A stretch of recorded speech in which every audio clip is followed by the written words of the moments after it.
আমার অনেক নামাজ কাজা হয়ে গেছে, এগুলোর জন্য এখন কি করণীয়? আপনি জীবনে অনেক নামাজ বাদ দিয়েছেন, এই নামাজগুলো পড়তে হবে কিনা?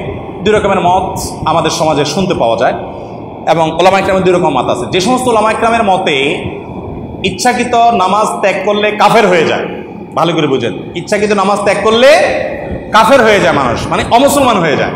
তাদের মতে আপনি আগে যে নামাজ বাদ গেছে পড়েন নাই, সেগুলো আর এখন পড়া লাগবে না, কারণ আপনি আগে কাফের ছিলেন, এখন মুসলমান হয়েছেন, কাফের থাকাকালীন সময় নামাজ বাদ গেলে এটা পড়া লাগে না। সূত্রটা বুঝতে পারছেন? এখন আপনি আগে কাফের ছিলেন, মুসলমান ছিলেন না, এটা মানেন কিনা?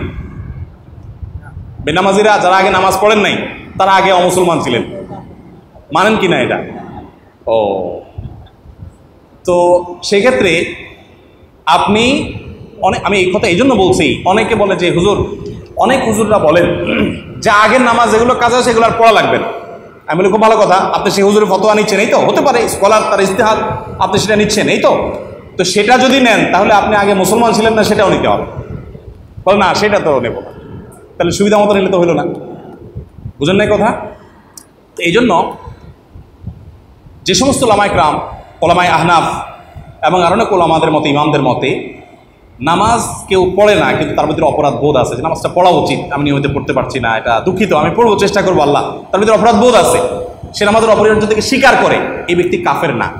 যার কারণে মুসলমান হওয়ার কারণে তার যে নামাজ বাদ গেছে এগুলো সে পরবর্তীতে কাজা করতে হবে। সেই হিসাবে আপনার যত নামাজ কাজা আছে সেগুলো এখন পড়ে ফেলবেন। এখন কত অনেক নামাজ হিসাব করতে পারি না, তো কাউন্ট করেন আপনি প্রাপ্তবয়স্ক হয়েছেন এত বছরে, কন্টিনিউ নামাজ শুরু করছেন অমুক বছরে, মাঝে গ্যাপ এত বছরে, তাহলে প্রতি বছর এত বছরে কতদিন হয়, প্রতিদিন কত ওয়াক্ত হয়, একটা ক্যালকুলেশন করে আনুমানিক একটা ফিগার বের করেন যে এর কম হবে না, এর বেশি হবে না, কম হবে, তাহলে বের করে এবার আপনি সেই নামাজটা প্রতিদিন কিছু কিছু করে পড়ে পড়ে শেষ করার চেষ্টা করুন। শেষ করতে পারেন নাই কিন্তু আমৃত্যু আপনি চেষ্টা করে গেছেন, আল্লাহ তাআলা আপনাকে মাফ করবেন আশা করা যায় ইনশাআল্লাহ।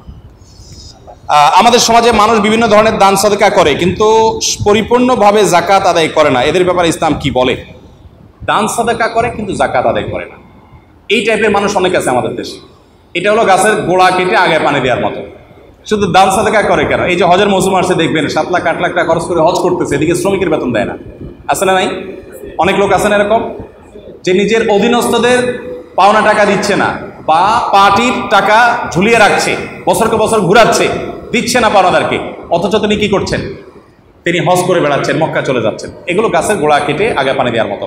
আপনার পরে জাকাত ফরজ হলে আপনি জাকাত আগে আদায় করবেন, এরপরে আপনার তৌফিক থাকলে আপনি দান করবেন নফল দান। নফল দান কখনো জাকাতের বিকল্প হতে পারে না, এবং যার জাকাত ফরজ তিনি জাকাত না দিয়ে নফল দান করলে সেটা তার জন্য জায়েজ নাই, তার জন্য কাজ হলো জাকাত আদায় করা। এটা হলো লুঙ্গি খুলে পাগড়ি পরার মতো আর কি।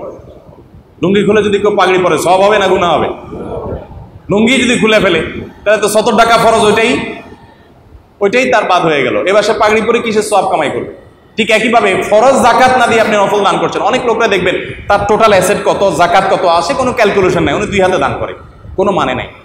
আপনি হিসেব করবেন আগে যে আমার টোটাল অ্যাসেট জাকাত এবল কিনা, থাকলে জাকাত এবল সম্পদ কত আছে, সেটা আমি কতটা দিচ্ছি না দিচ্ছি হিসাব থাকবে, এরপরে অতিরিক্ত আমি দিলে দেবো, না দিলে নেই, কিন্তু আমার জাকাতটাই আমি আগে দিলাম না আর এদিকে আমি দান করে বেড়ালাম, কোনো মানে হতে পারে না। পাইরেটেড সফটওয়্যার ব্যবহার করা কি যাবে? খুব দরকারি এবং গুরুত্বপূর্ণ একটা প্রশ্ন। আমরা যে সমস্ত সফটওয়্যার ব্যবহার করি প্রায় সবই পাইরেসি, তাই না? Pirated software. এই আসল সফটওয়্যারগুলোকে চর্যবৃত্তি করে, নকল করে, বিভিন্নভাবে আমরা যে ব্যবহার করি না কিনে, এটা জায়েজ তখন হতে পারে যদি কর্তৃপক্ষের সেটার ব্যাপারে অনুমোদন থাকে, আর যদি অনুমোদন না থাকে তাহলে এটা জায়েজ হবে না। কারণ একটা জিনিস আপনি একজন একটা সফটওয়্যার তৈরি করেছেন, এটা তার সম্পদ, তার অ্যাসেট, তিনি এটা আপনার কাছে বিক্রি করবেন, অথবা আজকাল যেভাবে বিক্রি হয় এটাকে মানে লং টার্মে ভাড়া দেওয়া বলা যেতে পারে, বিক্রি না বলে, বা যাই হোক যেটাই বলি না কেন, বিক্রি করলেন। তো বিক্রি করার পর আপনি সেটা ব্যবহার করলেন, এবার কেউ সেটাকে নকল বের করে বা পাইরেসি করে আপনার সেটাকে তৈরি করলো, আপনি এবার সেটা পাইরেটেডটা ব্যবহার করলেন, তাহলে সেক্ষেত্রে আপনি মূল প্রস্তুতকারী প্রতিষ্ঠানের জন্য তাদের ক্ষতি করলেন, এবং তাদের সম্পদটাকে আপনার চোর চুরি করে বিক্রি করলে যেরকম হয় এবং সেখানে কিনতে গেলে যেরকম সুবিধা, অবৈধ সুবিধা নেওয়া হয়, ব্যাপারটা সেরকম হবে। এক্ষেত্রে আমি একটু চেষ্টা করছিলাম কয়েকটা সফটওয়্যার কোম্পানির সাথে যোগাযোগ করা। আমার অফিসের একজনকে দায়িত্ব দিয়েছিলাম যে কয়েকটা সফটওয়্যার কোম্পানির সাথে যোগাযোগ করে দেখো যে আমাদের দেশে অনেক সফটওয়্যার আছে, এগুলো কোম্পানি বিক্রির সিস্টেমই রাখেনি। তো তাদের কাছে যখন জিজ্ঞেস করা হয়, তখন বিশেষ করে কিনতে চাওয়া হয়, তখন কোনো সদুত্তর বা সেখানে পরিষ্কার কোনো ধারণা দেওয়া হয় না। এরকম কয়েকটা ক্ষেত্রে পাওয়া গেছে। সেখান থেকে আমি একটা ধারণা পেলাম যে হয়তো অনুন্নত দেশ কিংবা পিছিয়ে থাকা দেশ বা থার্ড ওয়ার্ল্ডের কোনো কান্ট্রি যদি হয়, অনেক সফটওয়্যার কোম্পানি সেখানে পাইরেসি হয়, তারা জানে সেখানে তাদের অরিজিনাল সফটওয়্যার বিক্রির অপশন অনেক সময় রাখে না। আমি যদি সঠিক তথ্য পেয়ে থাকি, তো যদি এরকম হয় তাহলে সেক্ষেত্রে সেটা জায়েজ হবে, বিকজ এটা এক ধরনের মৌন সমর্থন আছে যে ঠিক আছে আমার জিনিসটা আমি এখানে আর এত দাম দিয়ে এখানে সফটওয়্যার কিনবেও না, মানুষের সে অ্যাবিলিটিও নাই, পাইরেটিটা চলছে চলুক, আমার এটা নিয়ে কোনো সে নাই। এরকম যদি একটা আপনার মৌন সমর্থন পাওয়া যায় তাহলে সেগুলো ব্যবহার করা জায়েজ হতে পারে। আর যদি সেটা না হয় তাহলে সেক্ষেত্রে পাইরেটেড আপনার পাইরেসি করা সফটওয়্যার কি করা যাবে না, ব্যবহার করা যাবে না। বর্তমান সমাজ ব্যবস্থায় এই পুরুষতান্ত্রিক সমাজে নারীরাও এখন বাইরে কাজ করছে, জীবিকার অন্বেষণ করছে। হুজুর, আমার প্রশ্ন, অনেক স্বামী আছে ঘরে স্ত্রীদেরকে কোনো কাজে সাহায্য করে না, কোনো কাজ সাহায্য চাইলে উল্টা মেজাজ করে এবং খারাপ ব্যবহার করে, এ সম্পর্কে ইসলামের আলোকে আমার জন্য কি করণ, আমাদের জন্য কি করণীয়? এই প্রশ্ন নিশ্চয়ই কোনো মহিলা করছেন। কেমনে বুঝলাম? কারণ স্বামীর বিরুদ্ধে। আর যখন মহিলাদের বিরুদ্ধে কোনো প্রশ্ন আসে তখন আমার বুঝতে বাকি থাকে না এটা কোনো পুরুষ করেছে। তার মানে আমরা সবাই চাই হুজুর আমার স্বামীটা এখানে আছে, একটু সাইজ করে দেন, আমার একটু বুঝাই দেন, আমার হেদায়েতের প্রত্যাশা আমার নাই, এর একটু হেদায়েত করে দেন। আমরা সবাই এই মানসিকতাই রাখি। স্বামীরা স্ত্রীদেরকে শোনায়। আমাকে অনেক ভাই বলে হুজুর আপনার কি কি ওয়াজ শুনা বই শুধু আইনা আমার ভিডিও দেখো, দেখো হুজুর কি বলছে, আমাদের মহিলাদের পাওয়ার কি দেখো ইসলামে, শুধু তোমার কাছে দাম পাইলাম না। আবার কোনো স্বামী যখন তার পক্ষের কোনো কথা পায়, এবার বউরে কয় দেখো দেখো শুনো, মাইন্ড ইট। এগুলো হলো আমাদের সুবিধাবাদিতা। মনে রাখবেন আমাদের কর্তব্য হলো, এক্ষেত্রে আমি ডক্টর আব্দুল্লাহ জাহাঙ্গীর রহমতুল্লাহ আরেকটা উক্তি নকল করতে চাই। বাংলাদেশের একটা মহামূল্যবান সম্পদ ছিলেন আব্দুল্লাহ জাহাঙ্গীর রহমতুল্লাহ। স্যার বলতেন, আমরা সবাই আজকাল অধিকার সচেতন, আমরা কর্তব্য সচেতন না। আমরা আমাদের অধিকার ব্যাপারে সবাই সোচ্চার হতে জানি, হ্যাঁ আমার এটা কেন হলো না, কেন হলো না, আমার দায়িত্ব আমি কি পালন করলাম, কেন করলাম না, আত্মজিজ্ঞাসা করা, এটার ব্যাপারে আমাদের কোনো মাথা ব্যথা। আমি আমার দায়িত্বটা পালন করি, আল্লাহ কাছের জন্য জবাবদিহি করতে হবে।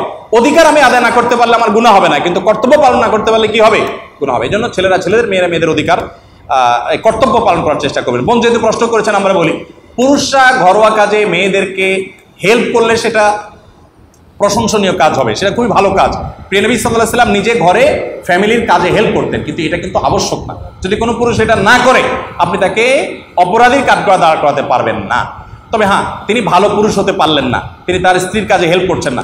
আমাদের প্রিয় নবী সাল্লাল্লাহু আলাইহি ওয়াসাল্লাম মেয়েদের কাজে হেল্প করতেন, স্ত্রীদের কাজে হেল্প করতেন, নিজের কাজ, একান্ত কাজগুলো, জামাই সেলাই করা, জুতো ঠিক করা, একান্ত কাজগুলো করতেন। অনেক স্বামী আছে কিছু করতে রাজি না, সবচেয়ে বেশি ঝগড়াঝাটি হয় মশারি টানানো নিয়ে। কারণ আমার কাছে শত শত কেস আসে, আমি জানি। ও জামাই দুইজন, অনেক স্বামী স্ত্রী আসে, অনেক পদস্থ সরকারি কর্মকর্তা, অনেক বড় পদ হোল্ড করে, দুজনেই চাকরি করে, দুজনেই ক্যাডার। আসছে আমার অফিসে, পারি না, মানে দরজা বন্ধ করা, মারামারি হওয়ার মতো আসে। আমি তো দূরত পড়তে পড়তে আল্লাহ না জানে আমার জেলে যাওয়া লাগে। আবার এখানে আবার কোনটা ঘটে, কি হয়েছে, এই চুননুন এখান থেকে ওখান থেকে এটা তো খসকে একটা পর্যায়ে মশারি টানা নিয়ে প্রতিদিন এই সে একটা দিন মশারি টানা নেয় হুজুর, বিয়ে হয়েছে থেকে আজ পর্যন্ত। এবং এই টাইপের কথা প্রায় শোনা যায়, এবং অনেকে হাসতে হাসতে বলে হুজুর এইটা নিয়ে সবচেয়ে বেশি বাধে। বউ চায় যে তুমি স্বামী তুমি একটু দুই একদিন টানো, আমি হাতের কাজটা করছি, বাচ্চা ঘুমাচ্ছে, মশা কামড়াইটা মশাই টানা না, মশারি আমি টানাবো না, ছোট একটা কাজ। তো আসলে পুরুষ হিসাবে এটা একটা দোষ যে ঘরোয়া কাজে কোনো হেল্প আমরা অনেকে করতে চাই না। প্রেম সাল্লাল্লাহু এটা করতেন এবং এটা করা সুন্নাহ। আবার ওই যে মেয়েরাও আপনার ওই সুন্নাহটাকে ফরজ বানায় দিয়া, হ্যাঁ রাসূল সাল্লাল্লাহু ঘরোয়া কাজ করছে, তুমি কোন লাট হয়ে গেছো, কিছুই করো না, এরকম আমরা করবো না। যথাসময় সবাই যার যার দায়িত্বটা পালন করার চেষ্টা করবো ইনশাআল্লাহ।